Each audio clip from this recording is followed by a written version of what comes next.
என்னங்க சொல்லு தங்கம். நம்ம மருமகளை நீங்களாவது கேப்பீங்கன்னு நினைச்சேன். நீங்களும் பேசாம இருக்கீங்க. இந்த பாரு தங்கம், மருமகன் நம்ம கிட்ட எல்லாம் பேசுறா, ராஜா கிட்ட பேச மாட்டேங்கிறா. அது எனக்கு நல்லா தெரியுது. தன்னை ஏமாத்திட்டாங்கிற கோபம் அவளுக்கு. எல்லாம் போக போக சரியாயிரும். அத சொல்லலைங்க.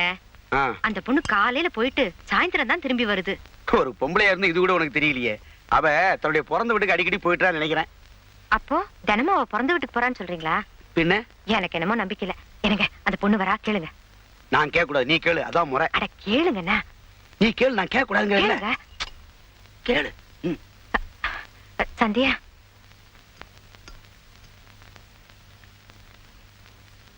உன் வீட்டுல இப்பெல்லாம் உன் மேல கோவம் இல்லையே? அவங்க கோவமா இருக்காங்களா சந்தோஷமா இருக்காங்களான்னு எனக்கு எப்படிமா தெரியும்? தினமும் உங்க வீட்டுக்கு தானமா போயிட்டு வர? இல்ல. அப்ப தினமும் எங்கம்மா போயிட்டு வர? நான் வேலைக்கு போயிட்டு வரேன். வேலைக்கா? நீ எதுக்குமா வேலைக்கு போகணும்? ஏன், நான் வேலைக்கு போக கூடாதா? அதுக்கு இல்ல, நீ வேலைக்கு போற விஷயம் ராஜாவுக்கு தெரியாது போல இருக்கு. என்ன இருந்தாலும் அவங்கிட்ட ஒரு வார்த்தை சொல்லாம போறது தப்பு இல்லையா? என்னை ஏமாத்தி கல்யாணம் பண்ணிக்கிட்டது மட்டும் தப்பு இல்லையா?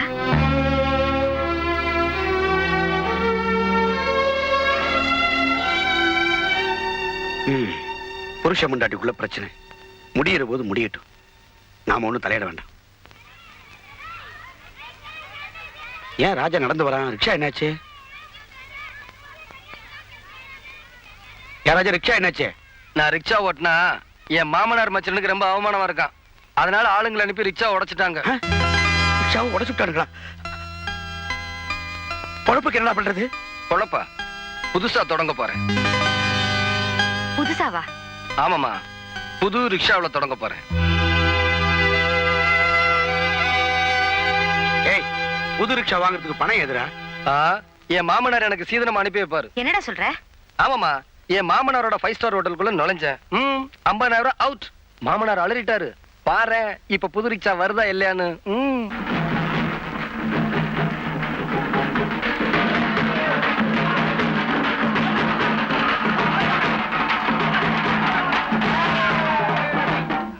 வணக்கண்ணே. வணக்கம் தம்பி. என்னண்ணே தாரத்தப்பட்டியோட வரீங்க? இதுவும் மாமனார் செலவு தானா? இல்ல தம்பி, ரிக்ஷா மட்டும் அவர் அனுப்பிச்சாரு, மற்ற செலவுலாம் நம்ம ஏற்பாடுதான். நீங்க எதுக்குண்ணே இதையும் அவர்கிட்ட வசூல் பண்ணிடுவோம். அப்பா, நான் ரிக்ஷா ஓட்டுறதுனால அவங்க கௌரவம் குறைஞ்சிருந்தானே ரிக்ஷா உடைச்சாங்க. இப்ப நான் என்ன செய்ய போறேன் தெரியுமா? இந்த ரிக்ஷாவுக்கு பின்னால அன்பளிப்பு மாமனார் மச்சன் எழுதி அவங்க 2 பேர் போட்டோவையும் மாட்ட போறேன். இந்த சிட்டி பூரா நான் ஓட்ட போறேன்.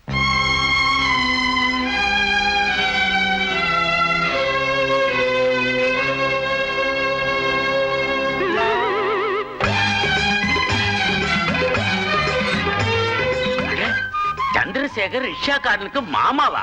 அருண் வந்து ரிக்ஷாக்காரனுக்கு மச்சானா? என்ன அது அநியாயமா இருக்கு?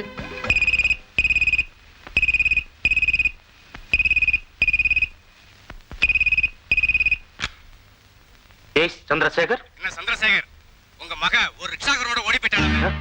கேள்விப்பட்டேன், நம்பல. ஆனா நேர்லயே பார்த்துட்டேன்.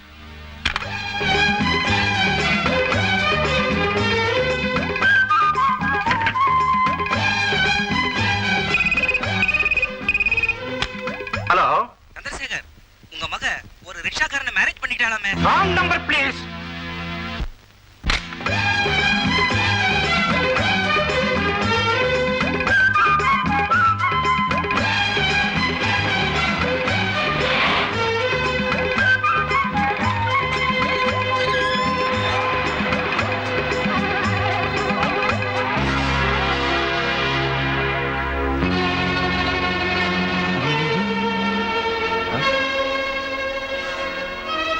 ஹாய் மச்சான், நல்லா இருக்கீங்களா?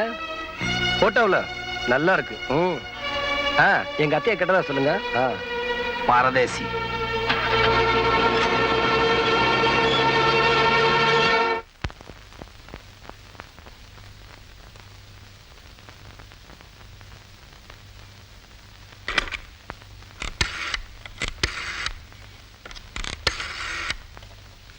ஹலோ,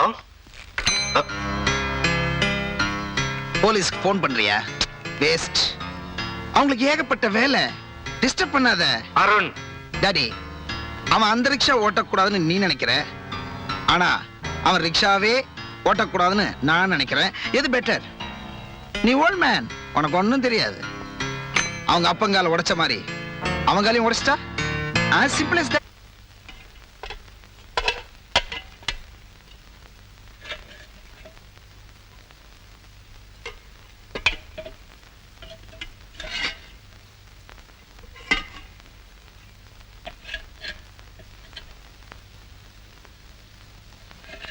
அம்மா, அவ எங்க போயிட்டு வரா?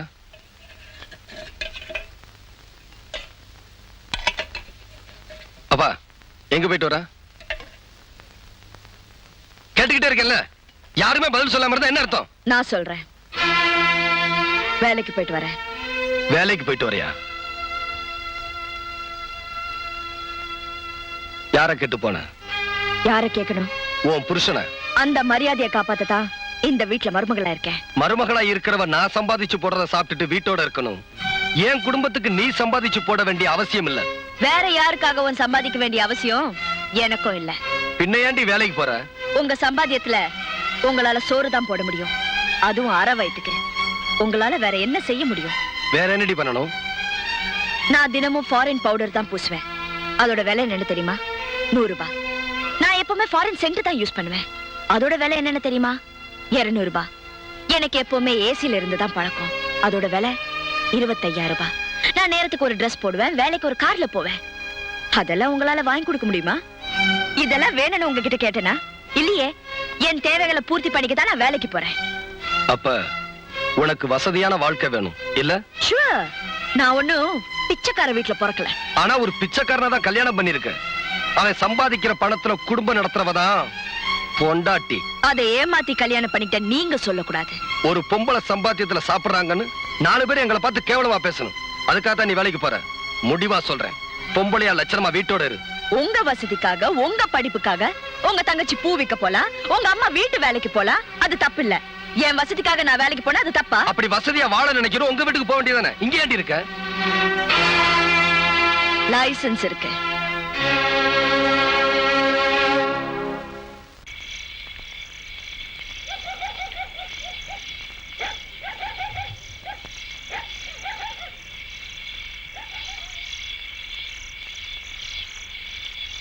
யாருக்குமே பசிக்கல? யாரும் சாப்பிட மாட்டீங்களா?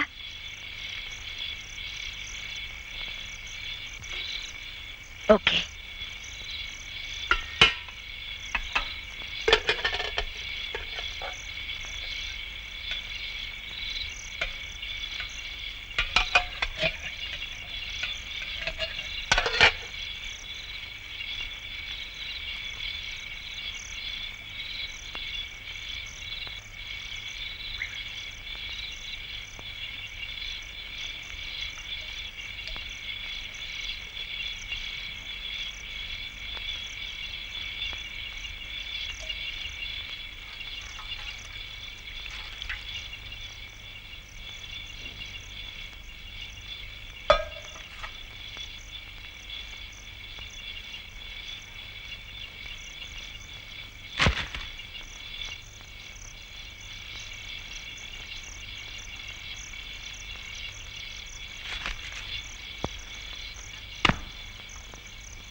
இதோ பாருங்க, எனக்கு இருக்கிறது ஒரே பொண்ணு.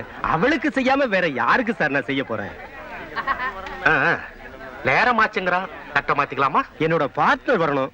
இந்நேரம் அவர் வந்திருக்கணும். கொஞ்சம் வெயிட் பண்ணுங்க, போய் பார்த்துட்டு வரேன்.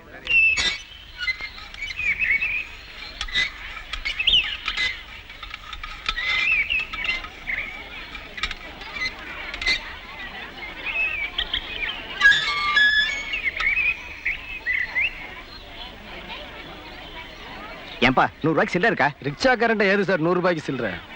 வெயிட் பண்ணு, உள்ள போய் கொடுத்து அனுப்புறேன். ஹலோ, வாடா. ஏன்டா இவ்வளவு லேட்டு? உனக்காக தான் காத்துக்கிட்டு இருக்கோம். ஆமா, என்னடா ரிக்ஷாவுல இருந்து இறங்குற? வழியில என் கார் ரிப்பேர் ஆயிடுச்சுப்பா. ஏன்டா ஒரு போன் பண்ணியிருந்தா என் காரை அனுப்பியிருப்பேன்ல. நீ ரிக்ஷாவுல வர்றத பார்த்தா 4 பேர் கேவலமா நினைக்க மாட்டாங்க? நடந்து வந்தா அதை விட கேவலமா நினைப்பாங்க. ஏய், அந்த ரிக்ஷாவை கேட்டுக்கு வெளியே கொண்டு போய் நிறுத்து. ஏன் சார், கௌரவம் குறைஞ்சு போயிருமா?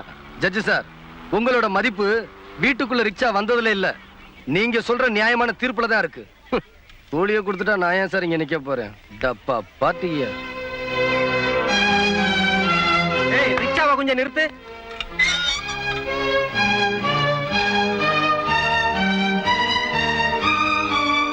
இந்த ரிக்ஷா யாருது? என்னதுதான்? உன் பேரு? ராஜா. அப்போ இந்த போட்டோவில் இருக்கிறது என்னுடைய மாமனார் மச்சனே. நிஜமாவா சொல்றீங்க? எனக்கு பொய் சொல்லி பழக்கம் இல்ல சார், அதான் எழுதி வச்சிருக்கேனே. தம்பி ரிக்ஷாவை எங்கே நிறுத்தி வைங்க, இத வர்றேன். என்ன மச்சான் திடீர்னு மரியாதை கூடுது? என்ன சம்பந்தி, பார்ட்னர் வந்துட்டார் போல இருக்க. வணக்கம். வணக்கம். தட்டை மாத்திக்கலாமா? மாத்திரத்துக்கு தானே வந்திருக்கேன். ஆமா, நிச்சயதார்த்தத்துக்கு உங்களுக்கு வேண்டியவங்க எல்லாம் வந்தாச்சா? எல்லாரும் வந்துட்டாங்களே. உங்க மக அமெரிக்காவுல இருக்கா. கேபிள் கொடுத்துருக்கோம். போய் சேர்ந்துச்சா என்னன்னு தெரியல. வந்துருவா. உங்க மாப்பிள்ளையும் அமெரிக்காவில தான் இருக்காரா? ஆமா. ஆமா. அமெரிக்காவில அவரு ரிக்ஷா ஓட்டுறாரா? நல்ல குடும்பம்னு நினைச்சுதான் என் பொண்ணை உங்க பையனுக்கு கொடுக்க சம்மதிச்சேன். ஆனா நீங்க ஒரு ஜட்ஜு கிட்டே போய் சொல்லிருக்கீங்க. உங்களை நம்பி எப்படியா என் பொண்ணு அனுப்புறது? என் கௌரவம் என்ன ஆகிறது? உங்க மக ஒரு ரிக்ஷாக்காரனை கட்டிக்கிட்டது கூட தப்பு இல்லையா? ஆனா இன்னும் அவனை ரிக்ஷா ஓட்ட வச்சிருக்கீங்களே, அதுதான் தப்பு. மருமகனை ரிக்ஷா ஓட்ட வச்ச நீங்க நாளைக்கு என் பொண்ண 4 வீட்டுல 10 பாத்திரம் தேய்க்க அனுப்ப மாட்டீங்கன்னு என்னையா நிச்சயம்? சம்பந்தி ப்ளீஸ். நிச்சயதார்த்தமே நடக்கல, என்னையா சம்மந்தி? தட்டலாம் எடுத்துக்கிட்டு போங்கயா வெளியே. பெரிய மனுஷனா இருக்கீங்க, வார்த்தையை அளந்து பேசுங்க, அப்புறம் ரொம்ப ஃபீல் பண்ணுவீங்க. ஃபீல் பண்ணி தான் பேசுறேன். Get lost. போங்கயா வெளியே. என்னங்கடா அது? கூலி குடுக்கறேன்னு சொன்னவனையும் காணோம், இருடான்னு சொன்னவனையும் காணோம். டேய்!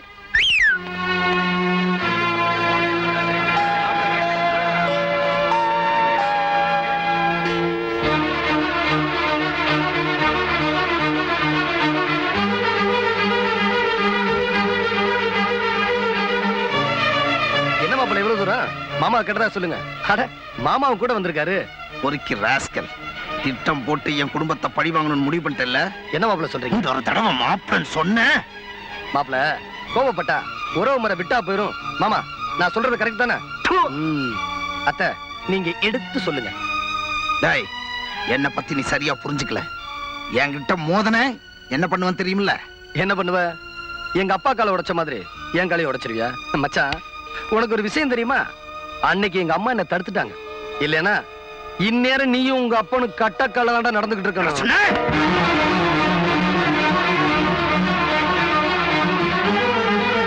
மோதி பார்க்க நானும் தயார் தான்டா. மீச வச்ச ஆம்பளையா இருந்தா உனக்கு தான் அது இல்லையே. ஏற்கனவே உள்ளப்பட்ட அவமானம் பதாதா இங்கேயுமா? வர வழியில இரு. பாக்குறேன்டா உன்னை.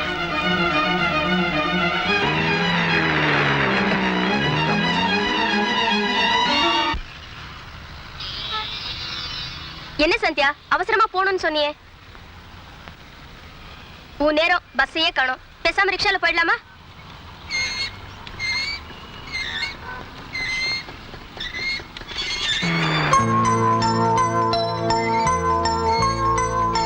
ஏ ரிக்ஷா,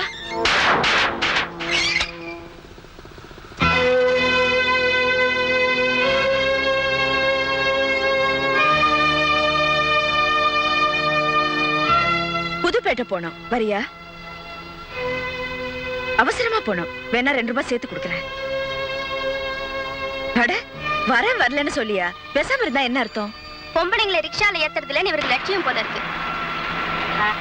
பஸ் வந்துருச்சு, வா போலாம்.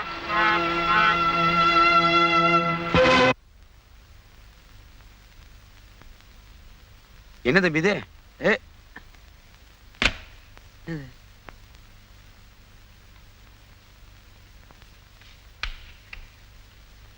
வணக்கம்.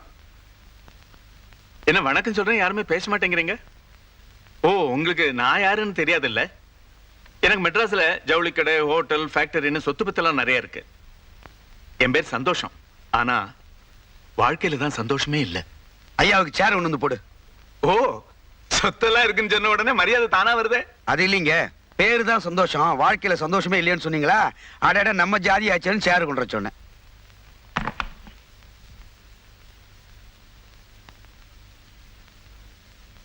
நான் எப்பவோ செத்திருக்க வேண்டியது. உங்க மக ராஜாவோட புண்ணியத்துல தான் இன்னைக்கு நான் உயிரோடு இருக்கேன். ஆனா அதுக்காக அவர் எங்கிட்ட இருந்து எதையுமே எதிர்பார்க்கல. உங்க குடும்பத்தை பத்தி விசாரிச்சேன். தான் நல்லா இருக்கிறத விட மத்தவங்க எல்லாம் நல்லா இருக்கணுங்கிற மனசு உங்க பையனுக்கு. ஒரு முக்கியமான இன்டர்வியூக்கு போறதை விட்டுட்டு தான் அவர் என்ன காப்பாத்தினாருன்னு தெரிஞ்சுக்கிட்டேன். என்ன காப்பாத்தாம இன்டர்வியூக்கு போயிருந்தா உங்க மகன் இன்னைக்கு ரிக்ஷா எடுத்துக்கிட்டு இருக்க மாட்டாரு.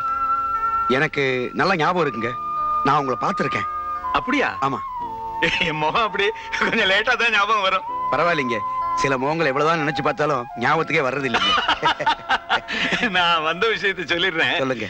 எனக்கு 4 ஆம்பளை பசங்க, 3 பேரு கல்யாணம் பண்ணிட்டேன். பிரயோஜனம் இல்ல. என்ன சொல்றீங்க? எந்த மருமகளும் மருமகளா நடந்துக்கிறது இல்ல. எனக்கு ஒரு நல்ல மருமக வேணும். அதுக்கு தான் நான் இங்க வந்திருக்கேன்.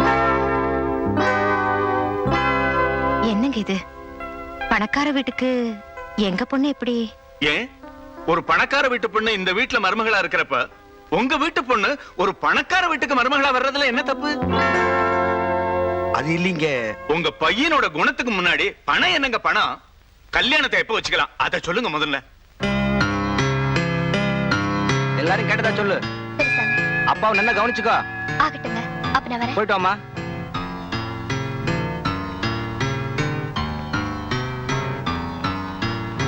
ஹலோ வாடி.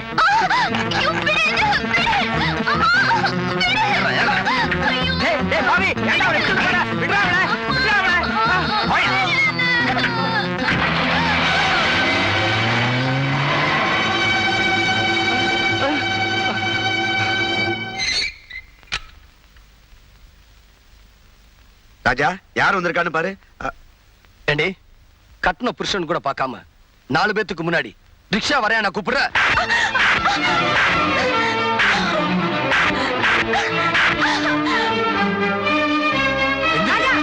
விடுமா, அட விடுமா. என்ன அவமானப்படுத்தணுங்கிறதுக்காக வேலைக்கு போனேன், பொறுத்துக்கிட்டேன்.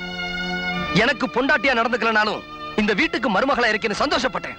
ஆனா நீ மருமகளா நடந்துக்கலடி, மருமகளா நடிச்சிருக்க. போதும், நிறுத்துங்க. யாரை பார்த்து நடிச்சேன்னு சொல்றீங்க?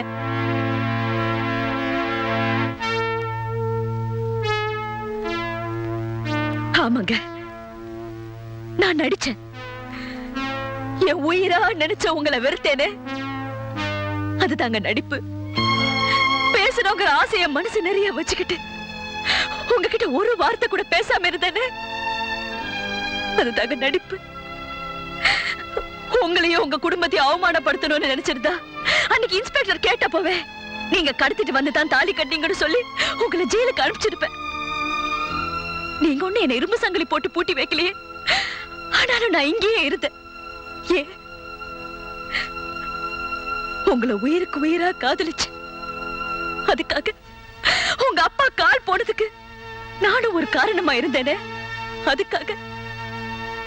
உங்களுக்கு ஞாபகம் இருக்கா? நீங்க முதல்ல வாங்கி கொடுத்த பூவை நான் வீசி எறிஞ்சேன். ஏன் தெரியுமா? அந்த பூவை நான் வாங்கியிருந்தா எனக்கு ஒரு புடவை வாங்கி கொடுக்கணுங்கிற ஆசை உங்களுக்கு வந்திருக்கும். நாம வாங்கி கொடுத்த புடவையில பொண்டாட்டி அழகா இருக்காளே, அவளுக்கு ஒரு நகை வாங்கி போட்ட என்னங்கிற நினைப்பு உங்களுக்கு வந்திருக்கும்.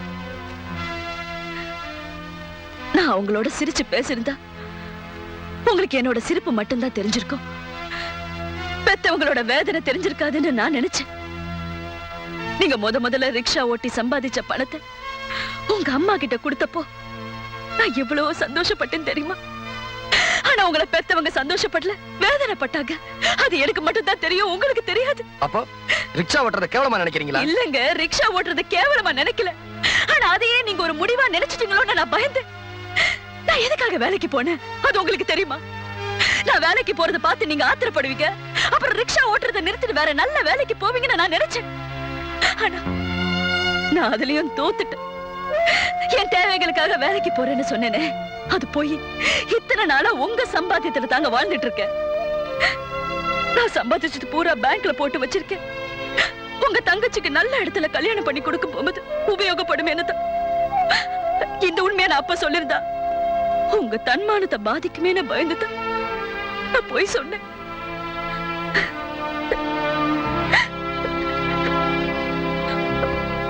உங்களையும் உங்க குடும்பத்தை பத்தியே நினைச்சிட்டு இருக்க என்ன பார்த்து நடிக்கிறேன்னு சொல்லிட்டீங்களே.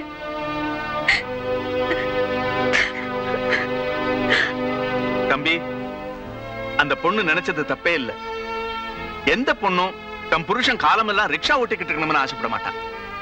தம்பி, உனக்கு படிப்பு இருக்கு, அறிவு இருக்கு, திறமை இருக்கு, நல்ல குணம் இருக்கு, உனக்கு நல்ல வருங்காலமே இருக்கு.